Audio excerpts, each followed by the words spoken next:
The chamber was massive, carved from a single asteroid and polished until it gleamed like black glass. 12 stone seats formed a circle around the center platform, each one occupied by an alien representative. Some had scales, others had feathers, and a few seemed to be made of living crystal. They all looked down at the small group of humans standing in the middle. Admiral Sarah Chen stood straight, her uniform crisp despite the long journey. Her hands were clasped behind her back, hiding the way they shook. Next to her, Dr. Marcus Webb kept adjusting his glasses, a nervous habit he could not break. Ambassador Kenji Nakamura stood between them, his face carefully blank. The Vraxian representative rose from his seat. His skin was purple and covered in bone plates that clicked together when he moved, his 4 eyes fixed on the humans below. Humanity. His voice boomed through the chamber, translated instantly into English by the devices in their ears. You stand accused of crimes against galactic peace. In less than 300 of your years, you went from burning coal to breaking the speed of light. This is not natural. This is dangerous, Sarah wanted to speak, but Kenji touched her arm gently. Not yet, the Vraxian continued. You have built weapons that frighten us. You have changed your own bodies with machines and chemicals. You have created thinking machines that could turn against all life. You spread across your systems like a disease, consuming resources without thought for tomorrow. That's not true, Marcus burst out. We've been careful. We've followed every guideline. Silence! Another representative stood up, this one covered in blue fur with far too many teeth. You followed our rules only because we watched you. The moment we looked away, you pushed boundaries. You tested weapons we banned. You experimented with forces you do not understand. Kenji finally spoke, his voice calm and measured. We are a young species. Yes, we grow quickly. Yes, we are curious. But we have never attacked another species. We have never broken our treaties. We have been good neighbors. The Vraxian's laugh was like rocks grinding together. You are too dangerous to be neighbors. We, the Galactic Council, have made our decision. We cannot allow you to remain here, where you might threaten the peace that has lasted for 8,000 years. Sarah felt her stomach drop. What are you saying? Humanity is hereby exiled. You will take all your people and move to the Perseus Arm, beyond the edge of Council space. You have 1 year to evacuate all human colonies. You will be given 50 years of supplies. After that, you are on your own. But that region is almost empty. Marcus stepped forward, his face red. There are barely any habitable planets there. The stars are spread too far apart. You're sending us to die slowly. We are being merciful, the blue-furred alien said. We could have voted for extinction. Many of us wanted to. Instead, we give you a chance to survive, far from those you might harm. Kenji's voice was ice. And if we refuse? Every alien in the chamber stared at them. The answer was clear without words. Refuse, and humanity would be erased from the galaxy. Furthermore, the Vraxian added, all records of Earth's location will be deleted from Council databases. The jump routes to your home system will be sealed. If any human ship attempts to return to Council space, it will be destroyed without warning. You are not just exiled. You are being erased. Sarah found her voice again. History will remember this. You're making a mistake. History is written by those who survive, the Vraxian said. In 200 years, no one will remember humanity at all. You will be a cautionary tale we tell children about species that grew too fast and burned too bright. The chamber's lights dimmed, signaling the end of the trial. Guards appeared at the edges, waiting to escort the humans out. As they walked toward the exit, Kenji spoke quietly, just loud enough for his companions to hear. They will regret this. Sarah looked at him. Despite everything, he was smiling slightly. How can you smile right now? Marcus whispered. Because they just made a fatal mistake, Kenji replied. They think sending us away will make us weak. They think hardship will break us. They don't know humans very well. What do you mean? Humans are at our best when we're cornered. When we're told we can't do something. When everyone counts us out. Kenji's smile grew wider. They gave us 50 years of supplies in a region of space with no rules. No council watching over our shoulders. No treaties limiting our research. They gave us exactly what we needed. To do what? Sarah asked. To become something they'll wish they'd destroyed when they had the chance. The doors closed behind them with a sound like thunder. In the chamber, the council representatives began discussing the next item on their agenda. Humanity was already forgotten. But in the hallway, 3 humans walked with their heads high. They had a year to evacuate 8 billion people. They had supplies for 50 years. And they had something the Council had taken for granted and lost over their thousands of years of peace. They had hunger. They had anger. They had the desperate need to prove everyone wrong. The exile had begun, but so had something else. Something that would take 300 years to grow, hidden in the darkness beyond the galaxy's edge. The Council had made their judgment. They thought they had ended a threat. Instead, they had created an empire. The first winter on New Terra killed 3,000 people. The planet was technically habitable. It had oxygen, water, and land. But the temperatures dropped to -40 degrees at night, and the soil was so poor that crops withered before they could grow. The prefabricated shelters from Earth worked for a while. Then the seals began to fail.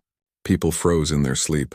Admiral Sarah Chen stood in the command center, staring at reports she wished she could ignore. Food riots in Sector 7, equipment failures in the mining colonies, a transport ship lost somewhere between the second and third planets. 8 billion people scattered across 12 barely livable worlds, and she was supposed to keep them all alive. "We need to ration the emergency supplies more carefully," Dr. Webb said, looking older than his 50 years. Deep lines cut across his face, and his hair had gone completely white. "If we stretch them, we might last 70 years instead of 50. "And then what?" Sarah asked. "We die slowly instead of quickly." Marcus had no answer. Ambassador Nakamura had died 3 years into the exile, his heart giving out during a supply inspection. His last words were still pinned to Sarah's wall. "Make them remember us." She touched the note every morning, drawing strength from it. But 5 years became 10, and 10 became 20. The death toll climbed. Some people gave up, refusing to eat, refusing to work. Others turned violent, stealing from supply depots or attacking neighbors. The dream of survival seemed to slip further away each day. Then came the discovery that changed everything.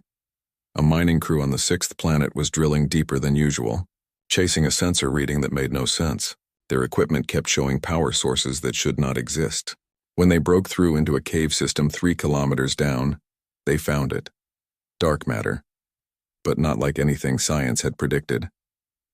It flowed like water through crystalline veins in the rock, pulsing with a deep purple light. When they brought a sample to the surface, it powered their entire facility for a month. One small crystal no bigger than a fist. Marcus called it a miracle. Sarah called it their lifeline. The miners called it salvation. Within a year, every world in human space had teams drilling deep, searching for more veins.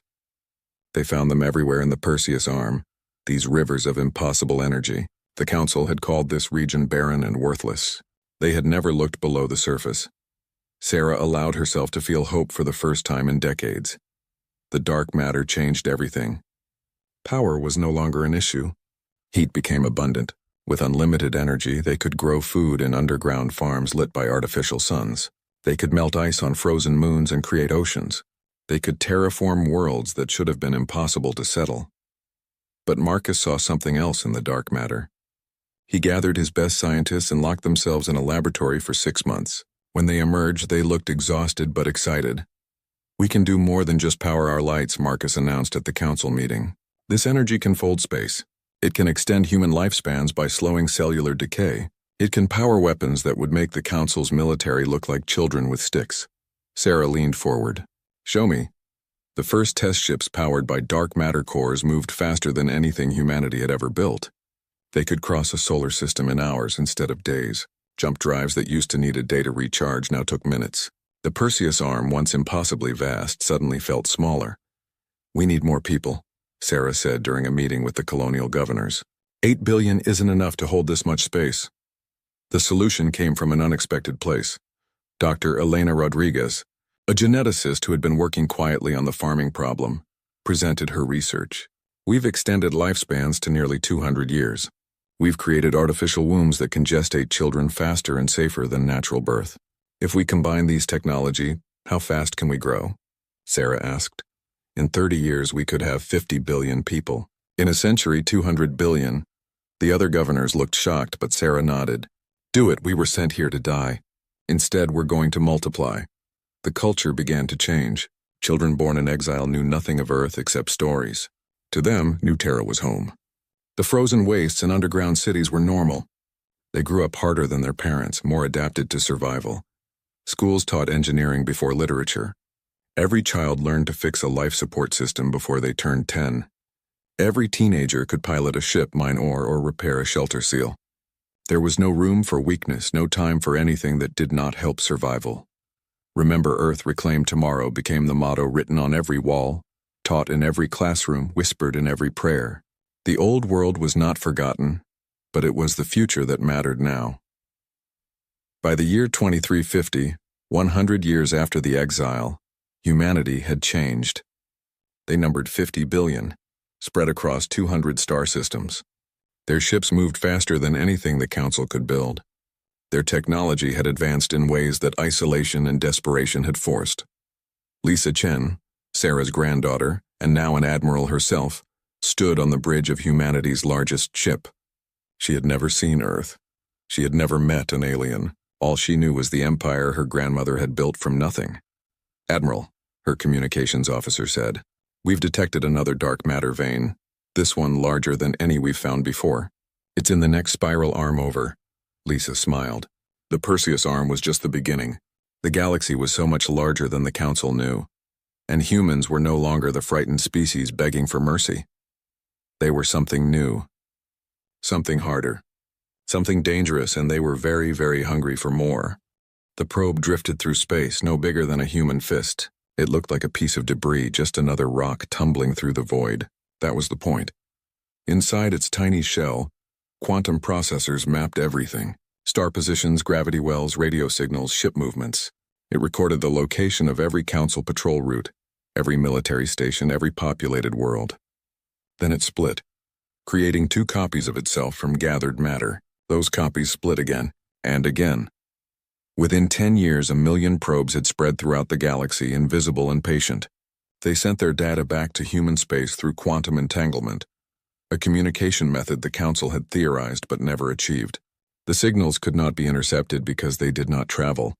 They simply existed in two places at once. Humanity watched the galaxy that had forgotten them, and the galaxy had no idea it was being watched. Admiral Lisa Chen studied the data flowing across her screens. 200 years had passed since the exile. The Council thought humanity was dead. Their history books mentioned humans as a cautionary tale, a species that grew too fast and collapsed in the barren regions of the Perseus arm.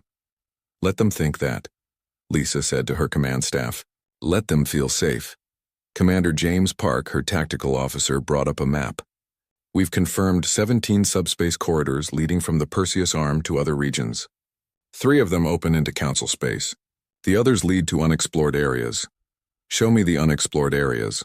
The map shifted, showing vast stretches of stars that had never appeared on Council charts. Thousands of systems untouched and unclaimed.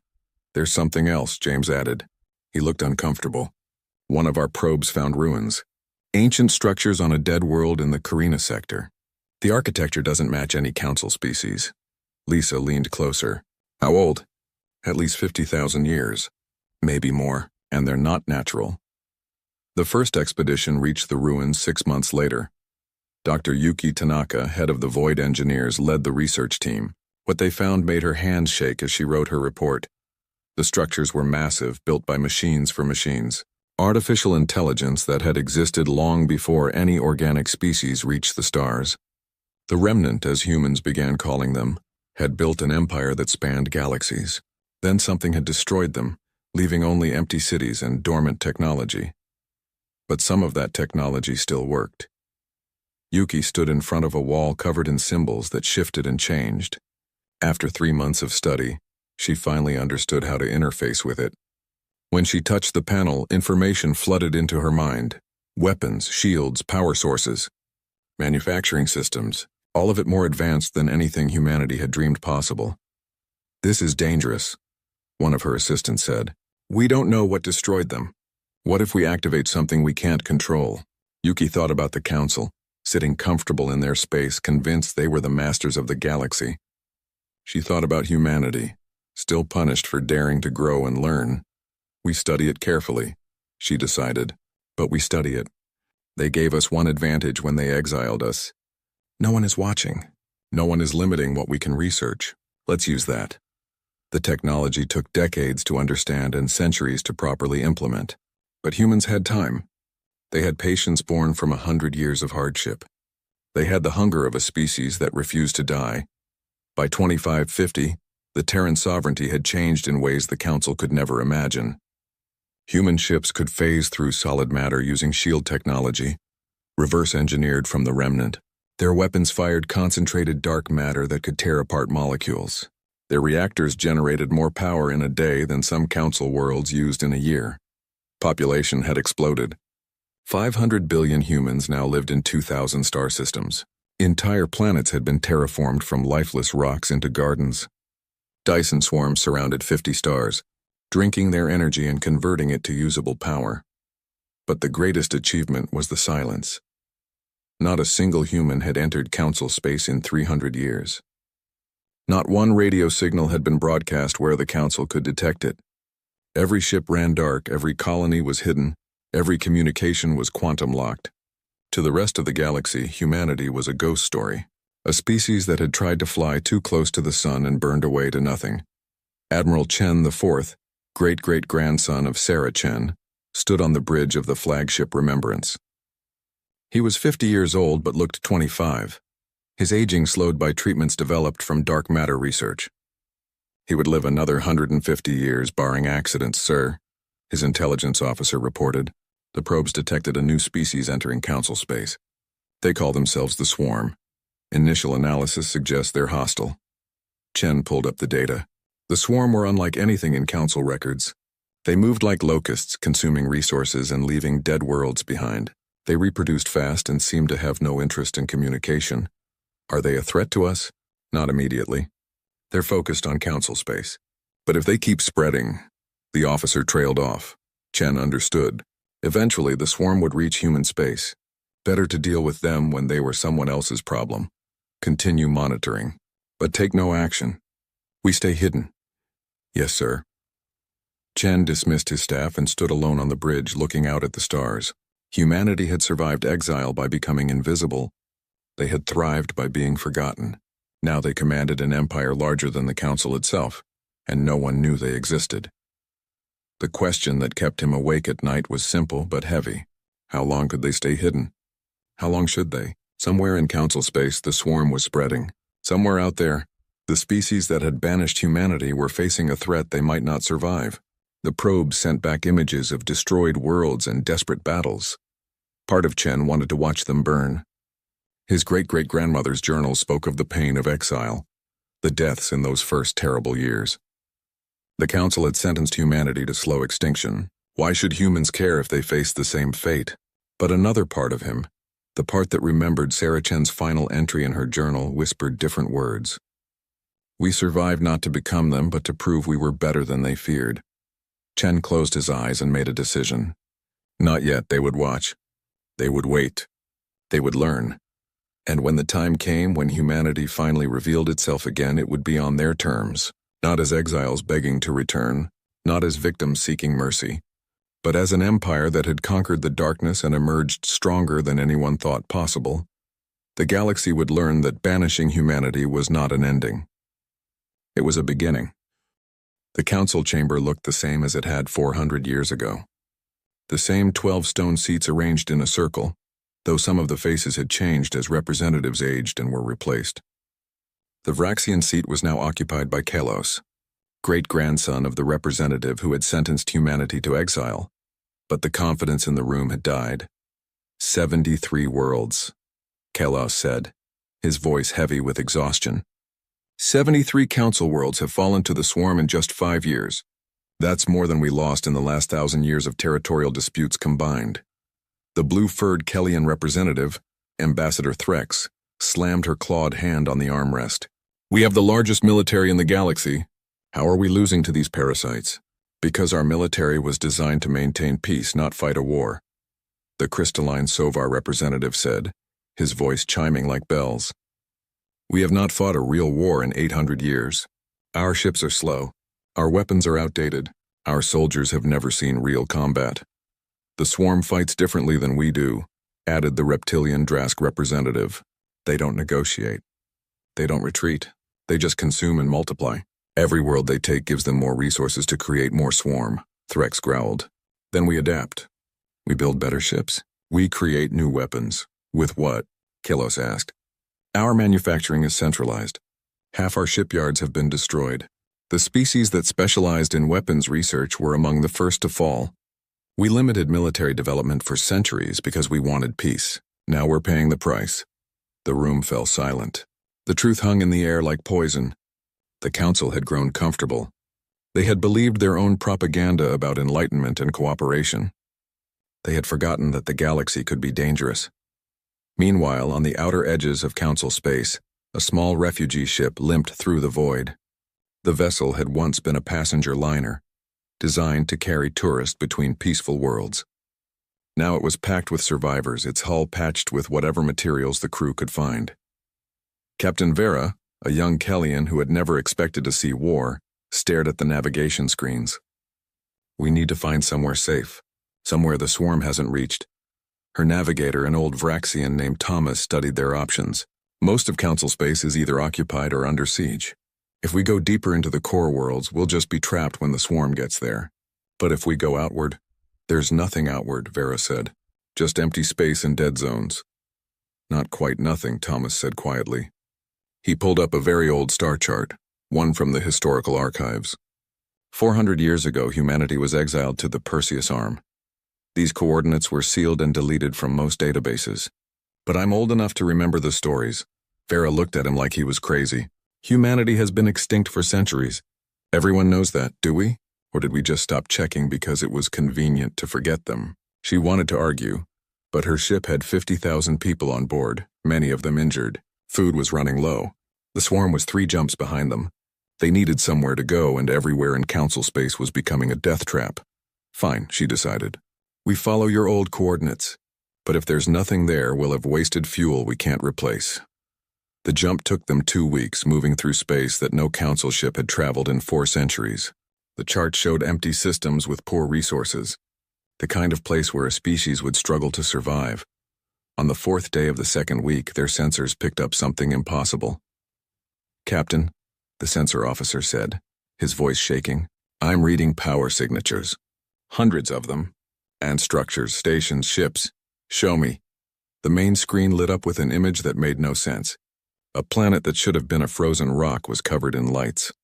Cities stretched across continents. Orbital stations formed rings around the equator. Ships moved in organized patterns, their designs unlike anything in council databases. Who are they? Vera whispered. The communications array crackled to life. A voice spoke in perfect galactic standard, though with an accent Vera had never heard before. Unidentified vessel. You have entered Terran sovereignty space. State your identification and purpose, Terran. The word meant nothing to most of her crew, but Thomas's eyes went wide. Respond, Vera ordered. This is the refugee ship Bright Hope from council space. We are fleeing the swarm, we mean no harm.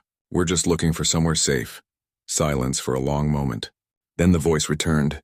You are from council space? Yes, please, we have civilians on board. Children, injured, we just need somewhere to... Stand by for escort. Do not deviate from your current course. Do not power weapons. Any hostile action will result in your immediate destruction. 3 ships appeared on their sensors, moving faster than should be possible. They took up positions around the Bright Hope, their weapons clearly visible but not activated. Follow us, the lead ship commanded. They were brought to a massive station orbiting the planet. As they approached, Vera saw its scale. This single station was larger than some council worlds. How had humanity built this? How had they survived? When they docked, armed guards met them. But these guards also brought medical teams, food, and temporary shelter. The refugees were processed, given water and warm places to sleep. No one was turned away. Vera was brought to a conference room where she met Commander Sarah Okonkwo, the station administrator. The commander was tall, with dark skin and eyes that seemed to see everything. You're refugees from the swarm, Okonkwo said. It was not a question. Yes, we've lost everything. When I heard old stories about humanity being exiled here, I thought maybe... Vera trailed off. I didn't actually believe anyone would be here. The council said you all died centuries ago. Okonkwo smiled, but it was not a friendly expression. The council thought wrong about a lot of things. Tell me about this swarm. Tell me everything. Over the next hours, Vera explained. The swarm's tactics, their reproduction, their apparent immunity to most council weapons. The fall of world after world. The Council's growing desperation. How bad is it? Okonkwo asked. In 5 years, they've taken a quarter of Council space. At this rate, the core worlds will fall within 20 years, maybe less. Okonkwo stood and walked to a window overlooking the planet below. Farah could see cities spreading to the horizon, lights twinkling like stars. The Council banished us to die, Okonkwo said quietly. They erased us from history. They thought we were too dangerous, too unpredictable. They wanted us gone. She turned back to Vera. Why should we care if they face extinction now? Vera had no answer. She understood the anger. If their positions were reversed, would the Council help humanity? But Okonkwo continued. However, there are children dying in Council space. Innocent people who had nothing to do with what happened 400 years ago. We're not like the Council. We don't forget our humanity just because times are hard. What are you saying? I'm saying your people can stay here safely, while we discuss this situation with our leadership. The swarm won't reach this sector for years, if ever. You're protected now. And the Council, Okonkwo's smile was sharp, will be watching. The debate in the Terran Sovereignty Senate lasted for 3 weeks. 2 trillion citizens across 2,000 systems watched the proceedings, their votes counting in real time through quantum networks. The question was simple, but explosive. Should humanity help the Council that had condemned them to death? Admiral James Chen stood before the assembled representatives, his uniform bearing the medals of 4 generations of military service. The Council is facing extinction. Their military cannot stop the swarm. If we do nothing, billions of innocent people will die. Senator Kavita Sharma, representing the outer colonies, stood in opposition. My grandmother died in the first winter on New Terra because the Council sent us here with inadequate supplies. My parents grew up in underground shelters eating processed protein that barely kept them alive. You're asking me to forget that? I'm not asking you to forget, Chen replied. I'm asking you to be better than they were. Why? Another senator shouted from the back. They wouldn't help us. They didn't help us. They celebrated when they thought we died. The chamber erupted in arguments. Some wanted revenge, to watch the Council burn as humanity had nearly burned.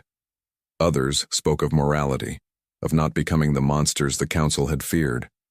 Still others discussed practicality. If the swarm consumed Council space, humanity would be next. Finally, Chancellor Maria Alvarez, elected leader of the sovereignty, raised her hand for silence. We will vote, she said. But first, let me remind everyone who we are. We are not the Council. We survived because we refused to become like them. Because we valued life over comfort, progress over tradition, and unity over division. If we let innocents die because of what their ancestors did, then we are no better than those who exiled us. The vote took 2 days to tally across all systems. When the results came in, the decision was clear. Humanity would intervene, but on their terms. 2 weeks later, the swarm reached Vraxia Prime, homeworld of the species that had led humanity's exile. The planet's defenses were formidable, built up over 800 years of peace. But formidable meant nothing against the swarm. Kilos stood in the planetary command center, watching his world die in real time. The swarm ships blackened the sky. Landing pods fell like rain, each one releasing thousands of parasites that burrowed into the ground and began consuming. The defense fleet fought bravely but was overwhelmed within hours. Evacuate the capital, Kilos ordered. His hands shook as he sent the command. All civilians to the underground shelters. Sir, his communications officer said quietly. The shelters won't hold. The swarm burrows. They'll reach everyone within days. Kalos closed his 4 eyes. 4 billion people lived on Vraxia Prime. His entire species numbered only 30 billion across all their worlds. This was extinction. In desperation, he activated the emergency broadcast system. Every ship, every station, every world in the galaxy would receive this message. This is Kalos of Vraxia Prime, grandson of the Council. We are dying. The swarm has reached our homeworld. Our defenses have failed. Within days, my species will cease to exist. His voice broke. To anyone who can hear this, to any species that values life, please, help us. We beg you. The message echoed across the galaxy. Most species heard it and felt despair. They were all losing this war. There was no help to give. But in human space, the Terran sovereignty military had been preparing for 3 weeks. 500 warships, the largest fleet humanity had ever assembled, sat at the edge of council space. Crews numbering in the millions waited for orders. Admiral Chen stood on the bridge of the flagship Redemption, named for the moment humanity hoped was coming. Around him, his command staff worked in practiced silence. "Admiral," his communications officer reported, "we've received the Vraxian distress call." "I heard it." Chen took a breath. 400 years ago, a Vraxian had condemned his species to death. Now a Vraxian begged for salvation. History was a circle sometimes. "Send the message. All ships, prepare for combat jump." "Sir, are you sure? Once we reveal ourselves, there's no going back." "I know." "Execute the order." 500 ships vanished from human space and reappeared over Vraxia Prime. The transition was so fast, so smooth, that the swarm had no warning. One moment the sky was filled with their vessels, the next it was filled with something else. The human ships were like nothing the swarm or the council had ever seen. Sleek, dark, covered in angles that seemed to absorb light. They moved with impossible grace, their dark matter engines pushing them faster than physics should allow. "All ships," Chen broadcast on all frequencies, making sure everyone could hear. "Engage the swarm. Show them what humanity has become." The phase weapons fired first, beams of concentrated dark matter that could punch through solid objects like they were air. Swarm ships exploded by the dozens. The phase shields activated, causing human vessels to flicker in and out of normal space, making them impossible to target. In the command center, Kalos and his staff stood frozen, watching screens that showed the impossible. The swarm fleet, which had destroyed his defenses in hours, was being systematically eliminated. The human ships moved like dancers, precise and deadly. Every shot hit. Every maneuver was perfect. "Who are they?" someone whispered. Within 4 hours, the swarm fleet was gone. The landing pods were being hunted down by human ground forces that appeared from nowhere, weapons unlike anything the Council possessed. The swarm parasites that had begun consuming the planet were being burned away by focused energy beams. Vraxia Prime was saved. Chen opened a channel to the planet. His face appeared on every screen in the Council Command Center and on screens across the galaxy that were monitoring the distress call. "This is Admiral James Chen of the Terran Sovereignty," he said. His voice was calm, but there was steel underneath. "We heard your call for help. We have eliminated the swarm forces in your system." Kalos found his voice. Who are you? Terran Sovereignty? That name is not in our databases." Chen smiled, but it was not entirely kind. "No, it wouldn't be. Your ancestors deleted us 400 years ago. We are humanity. The species you condemned to die in the Perseus Arm. The species you erased from history." He paused, letting that sink in. "We never forgot. We never forgave. But we also never stopped being human." The command center erupted in chaos. Human, impossible. Humanity was extinct. Everyone knew that. "You're lying," Kalos said. "Humanity died centuries ago. The Perseus Arm was barren. You couldn't have survived." "You were right that it was barren," Chen replied. "You were wrong that it would kill us. Humanity survives. We thrive, we build, and we remember everything."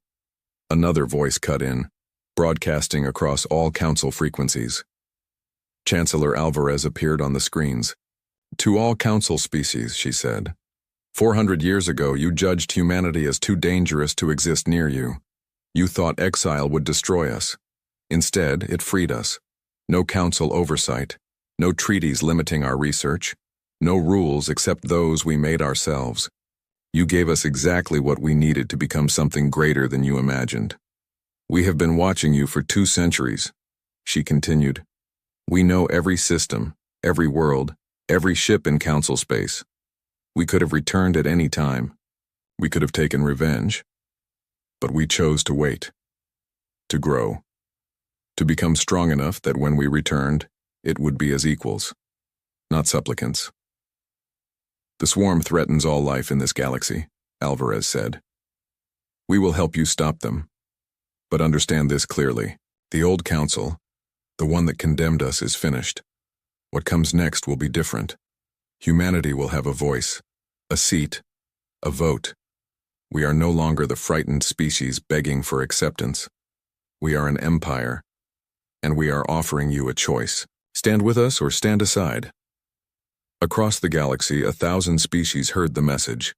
The ghosts of humanity had returned, and they had become something magnificent and terrible. The war against the swarm took 11 years. 11 years of brutal fighting across 1,000 star systems. But humanity had learned warfare in the hardest school imaginable, the school of survival. Every battle refined their tactics. Every loss taught them something new. The swarm fought with numbers and hunger. They consumed everything and reproduced endlessly. But humans fought with intelligence and technology. They studied the swarm, found weaknesses, and exploited them without mercy. The turning point came in the 3rd year, when human scientists discovered that swarm parasites could not infect humans. Something about human brain chemistry, evolved through 400 years of adapting to dark matter exposure, made them immune. Human soldiers could walk into infested zones without fear of corruption. We're the perfect counter to them, Admiral Chen said during a strategy meeting. While council species have to fight at a distance, we can engage them directly. The tide turned. System after system was retaken. The swarm, which had seemed unstoppable, began to falter. By the 8th year, they were in retreat. By the 11th, they were gone, driven back into the dark space between galaxies where they had come from. The cost was heavy. Billions dead, hundreds of worlds left scarred. But the galaxy survived, and everyone knew who had saved it. On New Terra, the capital of the Terran sovereignty, representatives from 200 council species gathered. The old council chamber had been destroyed when the swarm attacked the Citadel station. This new chamber was built on human soil, in a city that had risen from frozen wastes into gleaming towers. Kelos stood among the representatives, feeling small and old. His species had numbered 30 billion before the war. Now only 12 billion remained. Phraxia Prime was safe but scarred. Half the planet's surface would take generations to heal. We owe you our lives, Kelos said when the proceedings began. He spoke directly to Chancellor Alvarez, who sat at the center of the new chamber. Without human intervention, my species would be extinct. Most species here would be extinct. You owe us more than that, Senator Sharma said sharply. She had not forgotten the hardships her family endured. You owe us an apology, recognition, reparations for 400 years of exile. Murmurs spread through the chamber. Some council species looked ashamed. Others looked defensive. Alvarez raised her hand for silence. We did not save you for payment.